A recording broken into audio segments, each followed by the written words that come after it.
What's up, everybody? Tyson Roush. Let's talk Jets. Hope everybody's doing excellent. You're having an awesome summer. For those in New Jersey, stay hydrated, stay safe, because this heat is wild. The offseason is coming close to an end here as training camp is just around the corner, which is an exciting time for Jet fans and a win-now year with so much anticipation. Now, with that anticipation comes predictions and speculation, and it always comes around Aaron Rodgers. Now, Aaron Rodgers has people that love to hate him and to just keep dumping on him. Then he has a crazy fan base that wants him to be a superstar and one of the best quarterbacks in football. But what's realistic to expect from him this year? And my answer is probably different than most, and I'll explain why. When you're an older quarterback who's missed a year of football coming off a major injury, with a revamped offensive line and some new playmakers on offense, I think it's going to take time for this offense to gel. And how do you do that? By running the football. The Jets have arguably a top 3 running back in Breece Hall. And early on in the season, I embraced ground and pound with Breece, Allen, Davis, and I don't think Izzy's going to be on the team, but excuse me, use these young running backs to feature them.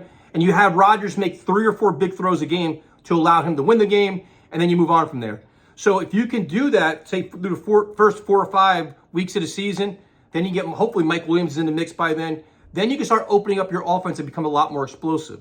So in terms of stats for the year, Rodgers could give you 3,900 yards, 26 touchdowns, and say 7 interceptions, which is great. And that can take the Jets a very long way when you have a very good defense and solid special teams. Now, is there a chance he could be elite and be this, with a chip on his shoulder coming out to prove everybody wrong? That's obviously, there's a chance of that. I just don't think it's going to happen. I don't think it's smart to even take that chance because you don't want him seeing get beat up and banged up. You don't have a lot of faith in Hackett's play calling. So you figure it's going to take Rodgers time to figure out what's Hackett trying to call, what are they trying to do, and he's got to make his adjustments, and they got to modify it as you go along. So this offense could be, not say stagnant, but just, I don't know what the word is, kind of just maybe not slow moving until they all kind of hit their peak, which is fine because you want to play your best football at the end of the year and into the playoffs. So let me know what you guys think about Rodgers. I see things where some 40 touchdowns and 5 interceptions. I just think when you put together all the different things where coming off major injury, revamped offensive line, a new playmaker in Mike Williams, we are not really sure when he's going to be available, the questionable play calling at Hackett, all these different moving parts, they're probably better off being conservative early on, open up later, and Rodgers will do the job and take them hopefully to the AFC East and a run deep into the playoffs. As for those that think it's going to be, I keep getting all these messages. Don't buy into the Jets. And for me, my response to that is why? As a fan, listen, I know the Jets have haters. It's obvious, we see them all the time now at this point. But within your own fan base, if you're already going into the season thinking this team is destined to fail, then why even be a fan of it?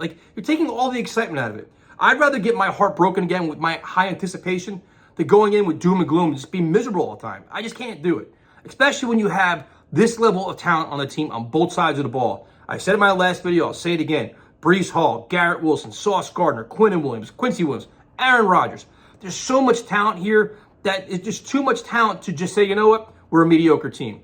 The Jets are a very good team. There's a lot of pressure on Saleh, a lot of pressure on Hackett, a lot of pressure on Rodgers, but I'd rather be a fan and embrace it and be like, you know what, maybe the football gods will finally give the Jets a break instead of just doom and gloom, same old Jet fan, be miserable and be the laughing stock of the NFL. I can't do it. So let me know what you guys think about Rodgers and how he's going to perform this year. I'll talk to you guys later.